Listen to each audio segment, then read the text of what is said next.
It wouldn't be Supercell if they didn't randomly remove our favorite features or rework random things that were already fine. Supercell has always removed or replaced features in Clash Royale, these ranging from useless features that no one would have cared if it was removed, to features that were absolutely amazing and made no sense for Supercell to remove, even from an economical standpoint. But have you ever wondered why Supercell removed the features that they did from Clash Royale? What was their motivation in removing some of the community's favorite features? This video is a brief investigation as to why Clash Royale removed some of its greatest features. Most of these are pure speculation, and if the answer as to why the feature was removed isn't provided by Supercell, then take my word with a grain of salt.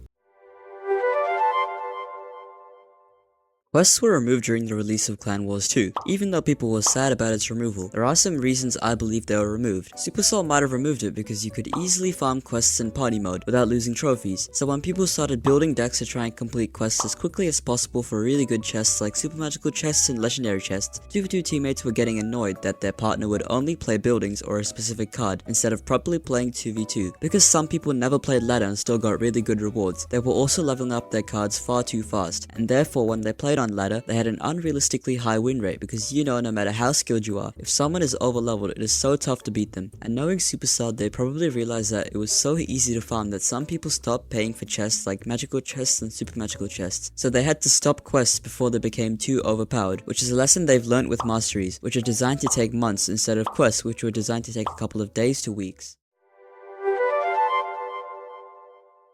Temporary purchasable boosts were these boosts that you could purchase in the shop. They were a really good addition to the game since people could now get extra victory gold or boost how quick their chests unlock and play more. But I think the reason that they were removed is because it was changed so that you got a chest boost every time you reached a new arena. So that was a free temporary chest boost. And with the increased frequency of gold and crown rush events, it also allowed people to get more gold and crowns for free rather than buy a temporary purchase boost using gems, which was so precious at the time, which is also why it made temporary boosts redundant. However, it wasn't a direct replacement. The temporary boosts were much more overpowered, with most of them lasting a whole week rather than a single weekend for the crown and gold rushes and 24 hours for the new arena boost.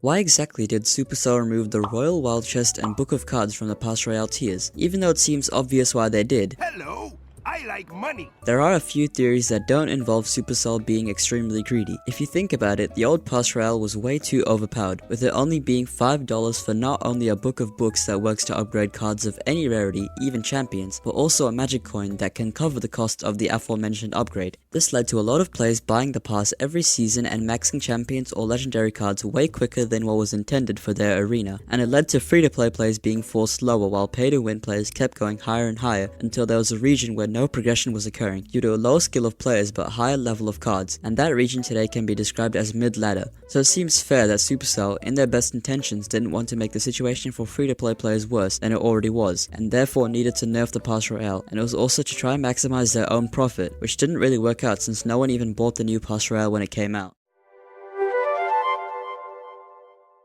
Achievements in Clash Royale were similar to how they are currently in Clash of Clans. However, in the electrifying update at the end of 2017, achievements were removed from the game and replaced with quests, which was a much better change since instead of getting gems only, you could work towards getting a chest and it wasn't as grindy, which allowed it to not be too boring compared to achievements, which were meant to be completed over a long period of time like masteries are today. The removal of achievements was kind of sad for some people, since they were almost finished a really tough challenge and then lost all their progress, but in my opinion, quests were much better since I would have preferred to get a good chest than get gems.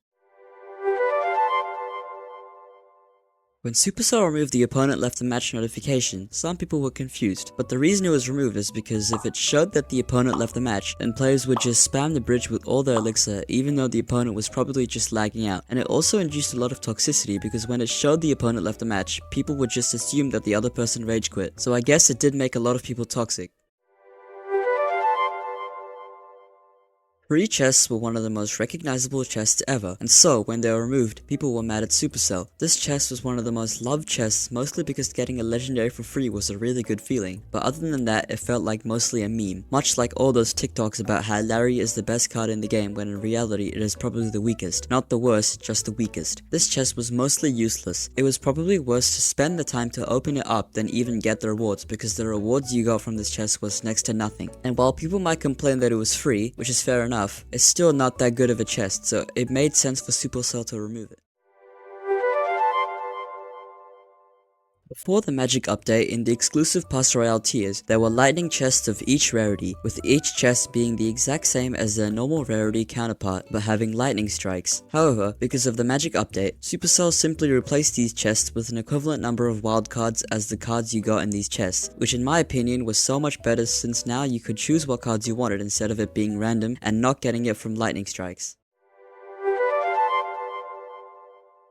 In 2018, the beloved clan chest was removed from Clash Royale. Clan chests were my favorite type of chest honestly ever, and so its removal was pretty disappointing. However, what they replaced it with was far from disappointing. It was an entirely new way to play with friends, Clan Wars. This replacement was good, but it felt like Supercell was just trying to fix something that wasn't broken. Perhaps Supercell felt like the clan chest was getting a bit repetitive, and so they thought they needed a change of pace, but I can't think of anyone in the community that really found clan chests boring. Maybe repetitive, but certainly not boring. However, Clan Wars allowed clans that were more active to get more rewards than you could have ever gotten from a clan chest. Maybe Supercell removed clan chests in order to differentiate between the clans that were so active that they finished their clan chest within a couple of days and had to wait a week for the next clan chest, while some clans barely finished their clan chest in the week they had to finish it. It was a way to separate those clans who were much more active and provide better rewards, while less active clans could still win good rewards. Overall, Clan Wars was a good replacement for the clan chest, but nothing will ever make me happier if clan chests were re-added to the game, or even Clan Wars 2 would be replaced by clan chests.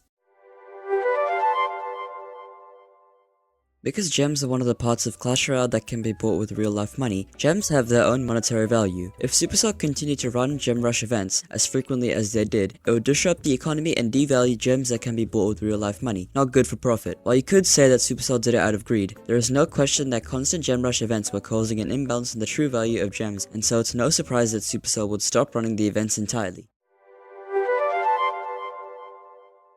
In the electrifying update, you may recall that Supercell removed the super magical chest, but if you remember from my video of the history of chests in Clash Royale, I mentioned that it was replaced with the mega lightning chest, meaning it had similar to almost identical stats as the super magical chest, but also gained the ability to strike unwanted cards. So although it was random, it was a perfectly welcome change, and considering how super magical chest was so rare at this point, it didn't negatively affect anyone. It is obvious that the features that have been removed from Clash Royale were mostly for a specific reason, and while we cannot guarantee that the reasons discussed in this video are the reasons why some features of Clash Royale were removed, we know that there is a good reason that most of Supercell's intentions were probably to maximize profit, and in doing so, cause them to remove features that were loved by the community. But overall, most of the features removed from Clash Royale were removed to be replaced by better features. I hope you enjoyed this video.